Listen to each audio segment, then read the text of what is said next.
आज आपण नरक चतुर्दशी या सणाविषयी माहिती पाहणार आहोत। त्याआधी जर तुम्ही आमच्या चॅनलवर नवीन असाल तर आमच्या चॅनलला सबस्क्राइब करायला विसरू नका। नरक चतुर्दशी या दिवशी श्रीकृष्णाने नरकासुराचा वध करून त्याच्या जुलमी राजवटीतून सर्वांना मुक्त केले होते। नरकासुराने आपल्या तपश्चर्याने ब्रह्मदेवांना प्रसन्न करून घेतले होते।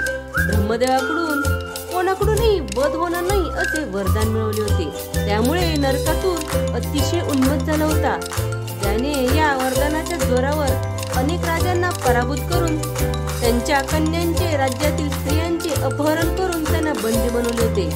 नरकासुराने 16,100 स्त्रियांना पळवून आणून मणी पर्वतावर नगर बसून तिथे या सर्व स्त्रियांना डांबून ठेवले होते। त्याने अवैध मार्गाने अगणित संपत्ती गोळा केली होती।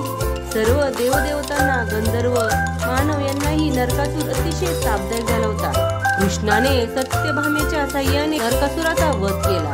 सर्वांना नरकासुराच्या अन्यायातून आणि जुलमातून मुक्त केले।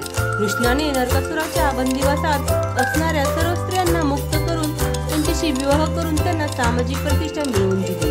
कृष्णाच्या पराक्रमाचे स्मरण म्हणून हा दिवस साजरा केला जातो। या दिवशी अभंग स्नानाचे महत्त्व आहे। सूर्योदयापूर्वी उठून तेल उठणे लावून केलेले स्नान म्हणजे अभंग स्नान होय। असे अभंग स्नान करून कुटुंबातील सर्वजण फराळाच्या पदार्थांचा आस्वाद घेतात आणि दिवाळीच्या शुभेच्छा एकमेकांना देतात। अशा प्रकारे आहे नरक चतुर्दशी विषयी माहिती। आमचा व्हिडिओ आवडल्यास लाईक व सबस्क्राईब करायला विसरू नका। धन्यवाद।